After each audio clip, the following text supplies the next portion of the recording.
Hola, buenas tardes. Eh, am, Agradezco a los organizadores de EPIC Latino 2021 la invitación para estar como coordinadora y sobre todo para la presentación de una persona muy querida por todos los que nos dedicamos a la neonatología. Es el doctor Horacio Siovis. Él es de nacimiento argentino, pero posteriormente él se va hacia Canadá, en donde en determinado momento ha hecho la mayor parte de su carrera profesional. El doctor Ociovis se graduó en la Universidad de Buenos Aires, en Argentina, completó su residencia en pediatría en Queen's University y su formación neonatal en la Universidad de Miami y la Universidad de Alberta. Llegó a Vancouver en 2000 después de haber pasado 4 años en la Universidad de Alberta como director del programa de becas de medicina perinatal neonatal. El principal enfoque de investigación del Dr. Ociovis cubre aspectos sobre infecciones y problemas cardíacos y respiratorios en la población neonatal. Como jefe de división también tiene un interés especial con la formación y educación de los futuros neonatólogos en Canadá y América Latina. Y algo que faltó es que es uno de, junto con el doctor Alfonso Solimano, son los que han eh, propagado el curso ACORN en toda América Latina y en algunas partes de fuera de América Latina. Entonces, agradezco mucho la, eh, la oportunidad de presentarlo y le cedo la palabra.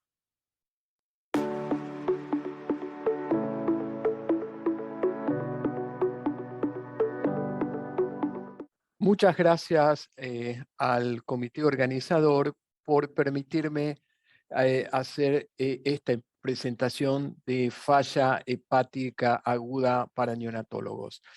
La idea de hoy es cómo un neonatólogo enfoque a un niño que se presente con falla hepática aguda y no va a ser para especialistas, ya sea gastroenterólogos, hepatólogos o médicos genetistas o del metabolismo, solamente para ver cómo un neonatólogo va a encarar a un recién nacido con este problema. Vamos a empezar con un caso. En este caso es una madre sana. El embarazo se complicó con oligohidramnios. Nació un recién nacido de término con un peso de 2,6 kilos y con Apgars de 9,9. A las 4 horas de vida, este niño va al Ruminín con su mamá. A las 4 horas de vida, la enfermera lo nota pálido, hipotónico, hipotérmico, le toma una glucemia y tenía una glucemia de 15 miligramos por decilitro.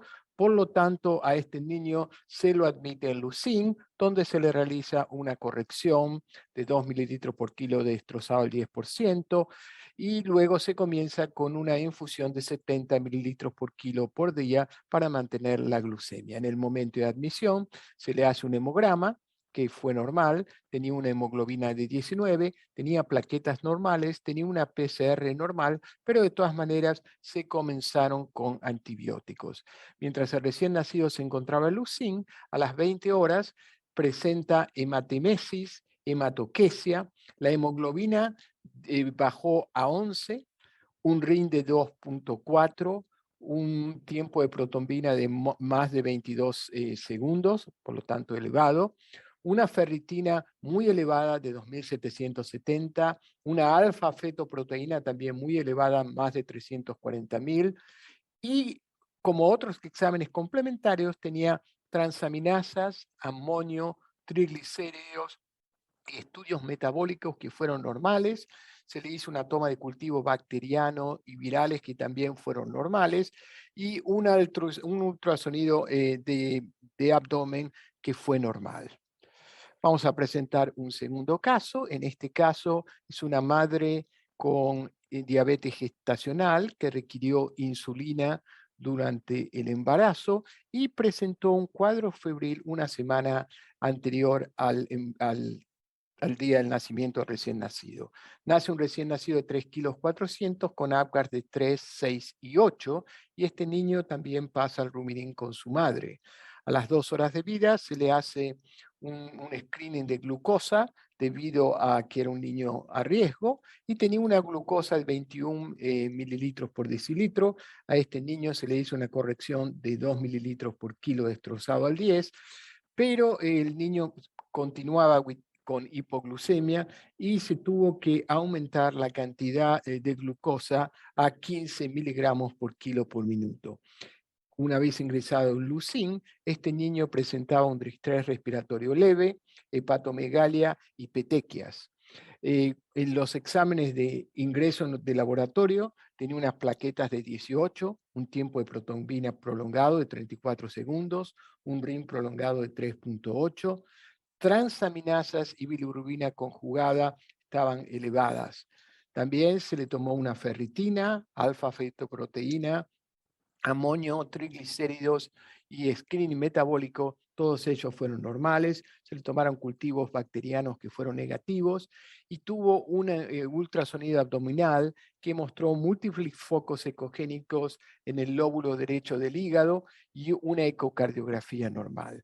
Como ven, estos son dos recién nacidos que presentan problemas de coagulopatía y uno podría pensar en un fallo agudo hepático. Entonces, ¿cuál es la definición de falla hepática aguda en los adultos? Por lo general, se caracteriza por un daño hepático severo, pero potencialmente reversible, una encefalopatía hepática que se presenta dentro de las 8 semanas del comienzo de los primeros síntomas y ausencia de enfermedad hepática preexistente. Entonces, en un adulto, los signos de falla hepática aguda son muy claros, con problemas a nivel cerebral, especialmente presentándose con una encefalopatía hepática, pero también problemas multiorgánicos y multisistémicos, como se puede observar en esta figura, descubriendo que casi todos los órganos también están afectados. ¿Cuál es la diferencia en una falla hepática en el periodo pediátrico? La definición es una coagulopatía desde el punto de vista hepático, con un tiempo de protombina de más de 15 o un RIN de más de 1.5, que no es corregible con vitamina K, más una encefalopatía hepático. Eso es sobre todo para niños más grandes. Lo que va más para lactantes y especialmente para aquellos niños en el periodo neonatal, se presentan con un tiempo de protombina de más de 20 segundos o un RIN de más de 2, con o sin encefalopatía hepática. Por lo general es muy difícil hacerle una encefalopatía, un buen examen neurológico a un recién nacido.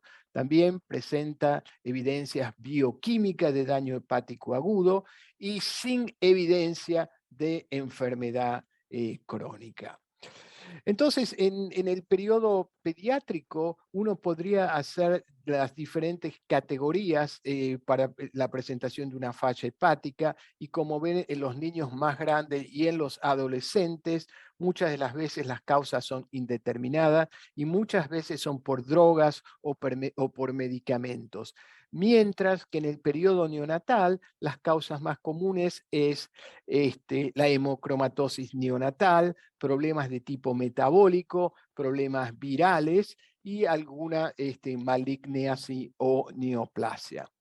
Entonces, en el periodo neonatal, que es lo que nos interesa a nosotros, las causas más comunes son infección, isquemia, enfermedades metabólicas, enfermedades mitocondriales, tumores o neoplasias, síndrome hemogofosítico y lo que vamos a hablar bastante es de la enfermedad hepática aloinmunogestacional o también llamada en el pasado hemacromatosis neonatal.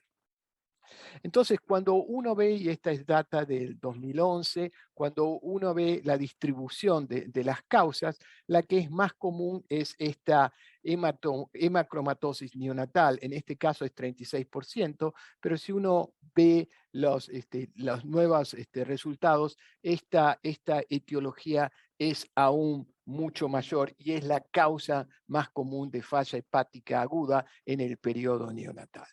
En cuanto a infecciones, las más comunes que pueden provocar falla hepática aguda son el herpes simplex y el enterovirus, pero también pueden ser secundarios al citomegalovirus, al parvovirus B19 y el adenovirus. Y en cuanto al COVID-19, no existe mucha literatura, solamente un caso reportado en Italia la semana pasada, donde un recién nacido presentó sobre todo aumento de transaminasas en los primeros 10 días de vida, pero este niño no tuvo una coagulopatía severa. En cuanto al herpes simple, va a requerir de un alto índice de sospecha. La tasa de transmisión es mayor en infección materna primaria y la mayoría de los casos se presenta sin historia de lesiones herpáticas. El herpes simple puede ser diseminado en 25% de los casos, con sistema nervioso central en 33% de los casos, mucocutáneo en 45% de los casos, o las tres cosas mezcladas. El diagnóstico se hace por PCR y las manifestaciones clínicas es de fiebre, letargo, rechazo al alimento, distensión abdominal, ictericia, distrés respiratorio, convulsiones, hepatomegalia. Por lo general, hay un aumento muy significativo de las transaminasas, aproximadamente 5 a 10% de lo normal, y el tratamiento es aciclovir, 60 miligramos por kilo por día, por 21 días. En cuanto al enterovirus, por lo general hay una enfermedad materna diarreica o respiratoria reciente, y la transmisión puede ser transplacentaria, intraparto o postnatal.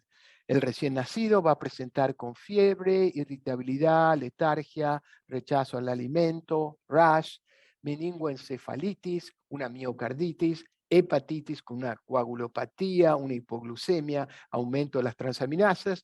El diagnóstico se hace por PCR en el líquido cefalorraquídeo, en la sangre, garganta y recto, y el tratamiento por lo general es sintomático y algunos proponen el uso de inmunoglobulina IG para el tratamiento o plecoranil. En cuanto a causas de isquemia que pueden producir falla hepática aguda, la asfixia perinatal es la más común, aquellos niños que tienen generalmente acompañado por una encefalopatía hipóxica isquémica muy severa, pueden presentar con una falla hepática aguda, con una coagulopatía y aumento de las transaminasas. Puede ser secundario a un choque hipovolémico, a un choque cardiogénico o a una cardiomiopatía. En cuanto a las enfermedades metabólicas, las más comunes son galactosemia, la tirosinemia hereditaria de tipo 1, la intolerancia hereditaria a la fructosa, defecto congénito de la síntesis de ácidos biliares, deficiencia de transaminasa, enfermedades de la cadena respiratoria mitocondrial y trastornos congénitos de la glucosilación. La enfermedad metabólica más común que presenta un niño con falla hepática es la galactosemia, que se presenta con vómitos, falla de crecimiento, anorexia, ictericia, hepatomegalia, ascitis, coagulopatía, hipoglucemia, sepsis secundaria Escherichia coli, cataratas, y el diagnóstico se hace por la presencia de galactosa 1-fosfourodiltransferasa en sangre o por la presencia de sustancias reducidas en la orina. En cuanto a la tirosinemia de tipo 1, también se presenta con un cuadro de ictericia o ascitis, distensión abdominal, hepatomegalia, pueden presentarse con hemorragia aguda gastrointestinal, hipoglucemia, falla de crecimiento, coagulopatía, aumento de la alfa-fetoproteína, síndrome de renal Fanconi o una nefromegalia, puede haber una hipofosfatemia, raquitismo que es resistencia a la vitamina D, una neuropatía periférica y crisis neurológica, ya sea una disfunción autonómica, dolor, debilidad, convulsiones, y el diagnóstico se hace por un aumento del succinilacetona en la orina. Algo que es menos común es la intolerancia hereditaria a la fructosa, que se presenta con hipoglucemia postprandial, vómitos, diarrea, acidosis láctica, ictericia, hepatomegalia, coagulopatía, fallo renal, convulsiones y coma.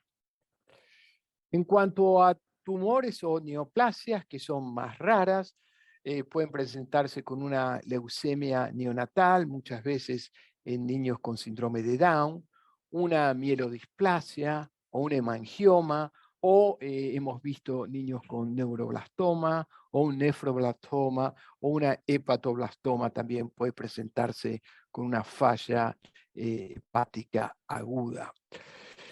Síndromes de depresión del ADN mitocondrial, muchas veces, por ejemplo, en este caso con la mutación del gen DGUOK, que se va a presentar con acidosis láctica, que por lo general empeora con producción de glucosa, hipoglucemia hipocetóxica, colestasis, falla multiorgánica, hipotonía, convulsiones, nistagmus, succión débil, falla de crecimiento. También pueden presentarse con colestasis, aumento de la ferritina, de la alfa-proteína y de la tirosina. Otros trastornos de depresión del ADN mitocondrial pueden ser aquellos defectos de oxidación de los ácidos grasos de cadena larga, por ejemplo, el déficit de carnitina palmoiltransferasa de tipo 2, la presencia del síndrome Grassel, que se traduce en inglés por restricción del crecimiento intrauterino, aminoaciduria, colestasis, sobrecarga de hierro, lactoacidosis, muerte temprana, y esto se debe a una mutación del gen BCS1L, o también puede haber mutaciones en el gen MPB17 que produce un síndrome hepatocerebral. En cuanto a veces el tiempo de presentación nos puede dar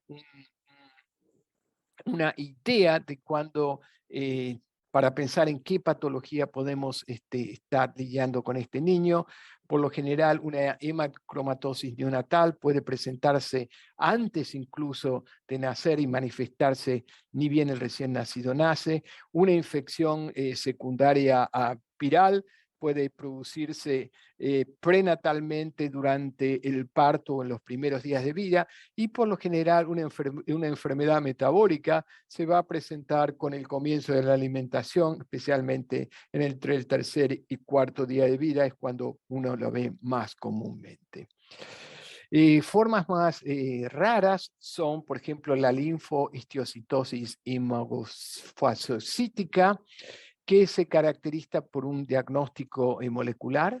Es una enfermedad autosómica recesiva y estos dos genes son los que la producen, o el diagnóstico se puede hacer con 5 de los siguientes cuadros clínicos: la presencia de fiebre, hepatoesplenomegalia, encefalopatía, nistagmus con lesiones en la resonancia magnética, citopenia en 2 de los 3 factores, como una baja hemoglobina, bajo número de plaquetas o una neutropenia. Estos niños también presentan aumento de los triglicéridos y o disminución del fibrinógeno, y ahí se produce una hemofagocitosis en la médula ósea, en el líquido acítico, hígado, vaso o ganglios, pero sin evidencia de malignidad, y se caracteriza por una baja o ausencia de las células asesinas naturales, en inglés NK, y tienen por lo general un aumento de la ferritina y un aumento del CD25 soluble.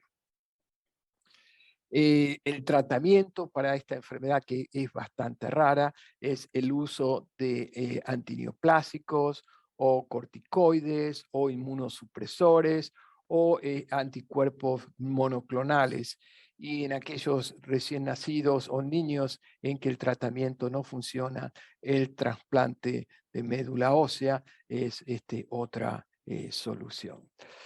Entonces, les dije diferentes etiologías que pueden presentar un recién nacido con una falla hepática aguda, y como vemos en esta tabla, uno puede guiarse en base a los exámenes de laboratorio, nos pueden ir guiando, porque estos niños se van a presentar con una falla hepática aguda, pero de acuerdo a los resultados de laboratorio, uno se puede ir inclinando a tener un diagnóstico diferencial.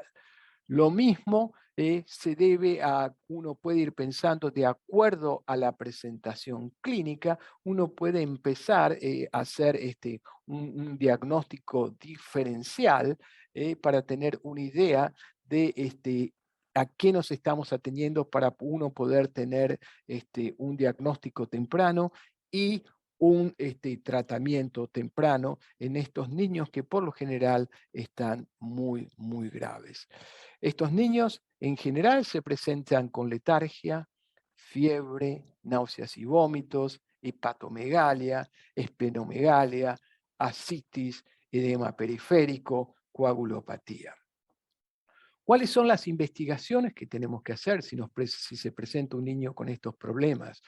Bueno, como para empezar, un hemograma, estudio de coagulación como el RIN, tiempo de protombina, CUMS, grupo sanguíneo, por supuesto cultivos bacterianos y virales, transaminasas, bilirrubina, glucosa, gases, lactato, amonio, piruvato, electrolitos, aminoácidos, acetilcarnitina, alfa-fetoproteína, ferritina, colesterol, triglicéridos, un screening metabólico y en orina, glucosa, cetonas, ácidos orgánicos y sustancias reducidas. Esta es una propuesta diagnóstica que uno puede hacer en presencia de un niño con una insuficiencia hepática aguda neonatal. Por supuesto, uno tiene que descartar infección, suspender el uso de lactosa por si uno piensa que está con un problema metabólico o un problema infeccioso, comenzar con antivirales como la aciclovir y de acuerdo a los resultados y a la historia, uno puede estar pensando en una hepatitis feto-aloinmune, una enfermedad mitocondrial o una hepatitis viral como causa de estos problemas. El manejo inmediato de este recién nacido va a ser la suspensión de la alimentación para evitar la lactosa, la fructosa o la grasa, el uso de glucosa endovenosa, la vitamina K, y también corregir la coagulopatía, el uso de antibióticos de amplio espectro, el uso de aciclovir, y si uno piensa que puede haber metabolitos tóxicos, el uso de nitisinona, si uno piensa en tirosinemia, el uso de carnitina, si uno piensa en un defecto de oxidación de ácidos grasos, benzoato de sodio en presencia de una hiperaminoemia o el efecto del ciclo de urea, o una hemofiltración o plasmaforesis para tratar de evacuar aquellos metabolitos tóxicos. Entonces, ¿recuerdan el cuadro, el caso 1, que era un recién nacido que presenta con una falla hepática aguda? Y este paciente tuvo el diagnóstico de GALT o hemocromatosis neonatal. A este niño se le hizo en el momento de admisión una exsanguinotransfusión, después se utilizó inmunoglobulina IV, por supuesto que se le corrigió la coagulopatía con plasma y con crioprecipitado y se le hizo una resonancia magnética y una biopsia. Entonces, ¿de qué se trata este GOLD o hemocromatosis neonatal? Es una falla hepática y que puede ser simple o multiorgánica. Es un diagnóstico, uno piensa que el chico está séptico, pero con cultivos negativos. El niño se presenta con edema, con o sin ascitis, oliguria, ictericia en los primeros días de vida y el niño presenta cirrosis. Es una enfermedad que tiene un patrón familiar que es muy inusual. Tiene una alta tasa de recurrencia, 80, en algunas series más de 90%, luego de un embarazo con un feto o un recién nacido afectado, Una madre puede tener un recién nacido no afectado antes de tener el primer recién nacido afectado, esa es la mayoría de los casos. Hay en algunos casos en donde la madre tiene un recién nacido afectado y el segundo no está afectado, pero eso es la menor cantidad de los casos. No existe historia de consanguinidad, no es hereditaria y no hay genes asociados a esta enfermedad. Y lo que se vio que mientras las mujeres tienen recién nacidos o fetos afectados con distintas parejas, esto no ocurre con los hombres cuando están con distintas parejas. Entonces, lo que se pensó que es un mecanismo similar a la enfermedad hemolítica del recién nacido. Entonces, ¿cuál es el mecanismo de esta enfermedad? Bueno, parece ser que hay una exposición materna a un antígeno hepático fetal. Eso lo que lleva es al pasaje transplacentario de anticuerpos, que es inmunoglobulina G, contra la membrana del hepatocito fetal a partir de las 12 semanas de gestación.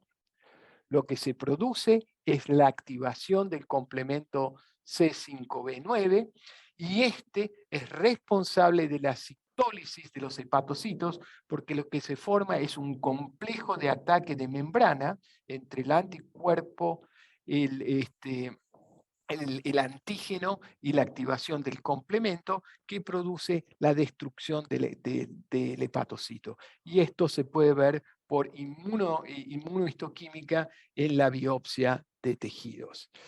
Entonces, lo que ocurre es que durante el embarazo es importante saber que el pasaje del hierro al feto es controlado por la interacción de la hepcidina, que es un aminoácido producido por el hígado fetal, con la ferroportina, que es la bomba transportadora de hierro. Entonces, la hepcidina se comunica con la ferroportina, haciendo que pase hierro desde la placenta al recién nacido. Como existe un daño hepático, resulta en la disminución de producción de hepcidina, entonces la ferroportina no para y esto lleva al aumento del pasaje de hierro de la placenta al feto. No hay un control, un feedback que hace que pare este aumento de pasaje de hierro.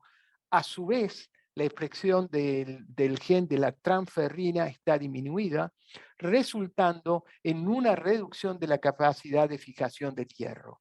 Y esto lleva a una sobrecarga fetal de hierro y exceso del hierro circulante no ligado a la transferrina.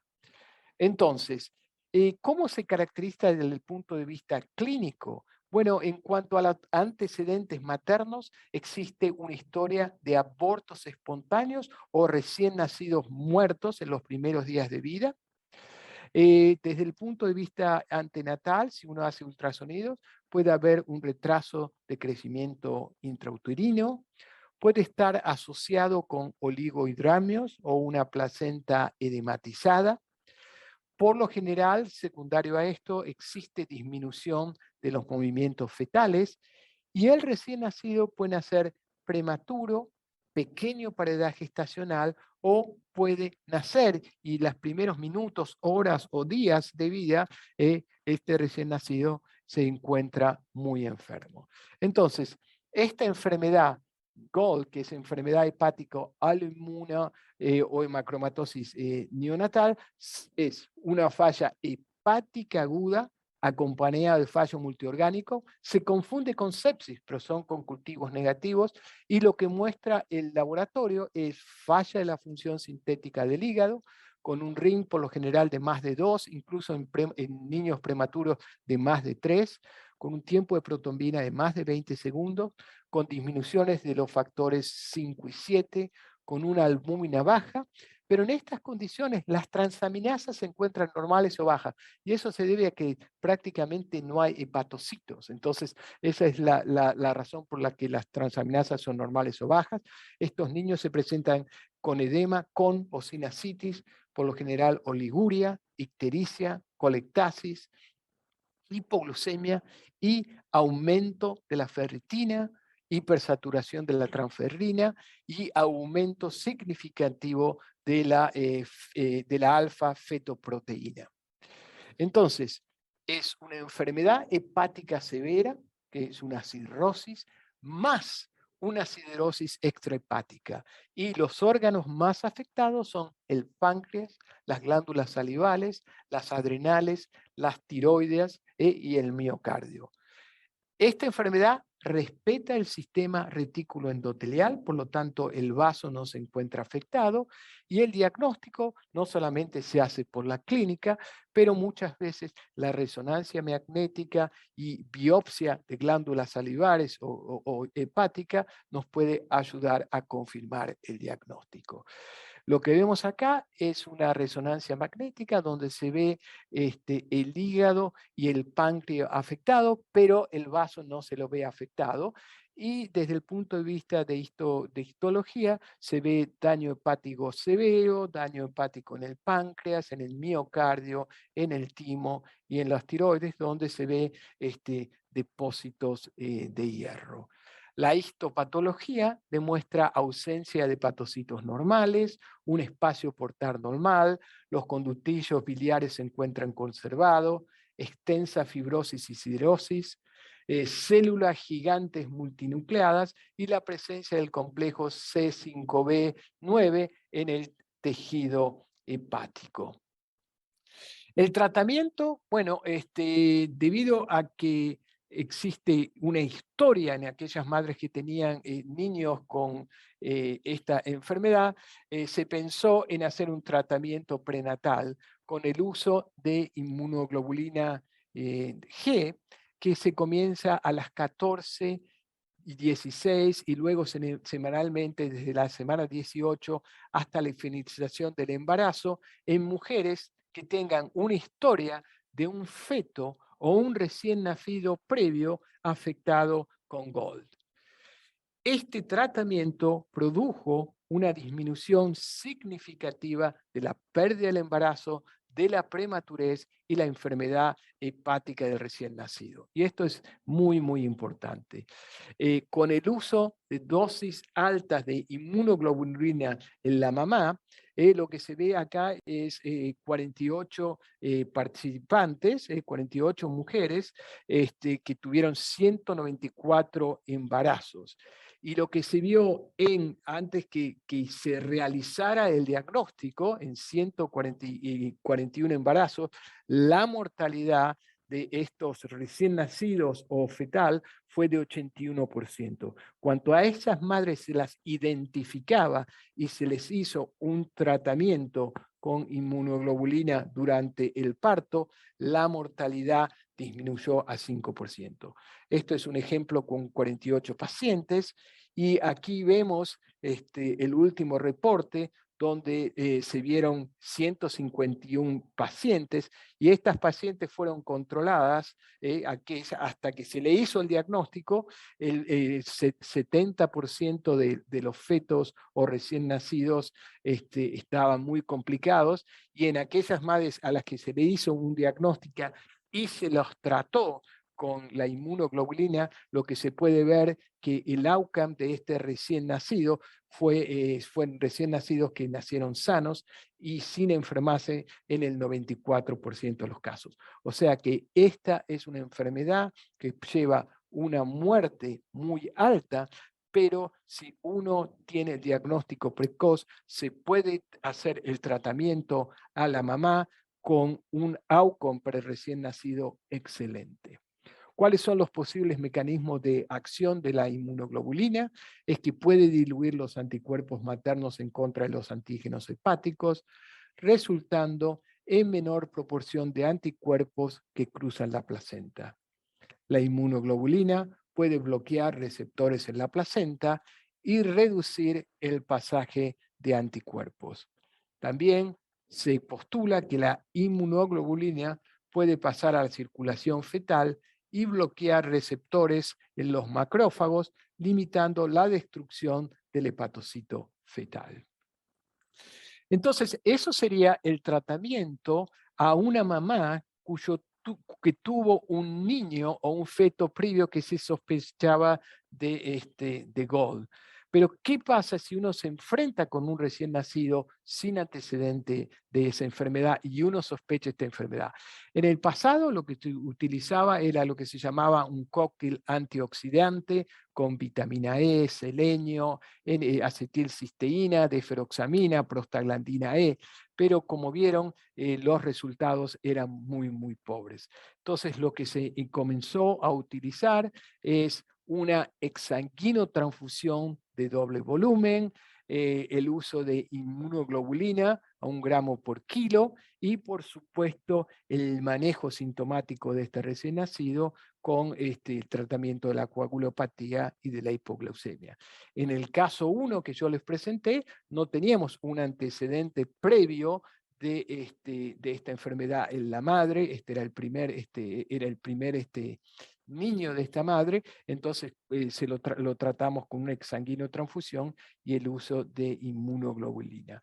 La idea de la exsanguinotransfusión es remover los anticuerpos ofensivos y bloquear su acción. Y el uso de la inmunoglobulina es para desplazar los anticuerpos unidos al antígeno hepático, previniendo la activación del complemento y disminuyendo el daño hepático. Si esto no funciona, el siguiente tratamiento es el de trasplante hepático. Y esta es la experiencia con el uso de exsanguinotransfusión e inmunoglobulina. Esto es en una serie de 16 pacientes, y lo que se ve son de diferentes edades gestacionales. Algunos fueron prematuros, otros fueron niños de término. El diagnóstico en algunos casos se hicieron por una historia previa, o en otros por una biopsia o por una resonancia magnética. Y como ven, en estos niños tenían la ferritina aumentado, el tiempo de protombina alargado, y estos niños, la mayoría de ellos presentaban con hipoglucemia. Y lo que vemos en esta serie de 16 niños que están muy enfermos, y se compararon con niños anteriores, el outcome de estos niños con el uso de la exsanguinotransfusión y de la inmunoglobulina, como se ve, el outcome de estos niños fue muy bueno, y la mayoría de estos niños sobrevivieron con este tratamiento. Y aquí vemos que cuando se compara con el tratamiento convencional, el outcome de estos niños que recibieron la exsanguinotransfusión y la inmunoglobulina fue muchísimo mejor. Este es un algoritmo que presentamos en el caso de que uno esté en la presencia de un niño con una falla hepática aguda, y cómo tratar de ir haciendo este diagnóstico diferencial y el tratamiento de este niño. Entonces, para terminar, GOLD o hemocromatosis neonatal es la causa más común de falla hepática en el recién nacido. Hay que tener un alto índice de sospecha que va a llevar a un diagnóstico temprano y a un tratamiento precoz. El uso de inmunoglobulina a partir de las 14 semanas de gestación en madres con un feto o un recién nacido previo con GOLD disminuye la pérdida de embarazo, la prematurez, la enfermedad hepática en el recién nacido. Y el uso de exsanguinotransfusión e inmunoglobulina mejora significativamente el outcome del recién nacido y reduce la necesidad de trasplante hepático en aquellos recién nacidos con GAL. Muchas gracias por su atención, y estoy dispuesto a contestar cualquier pregunta.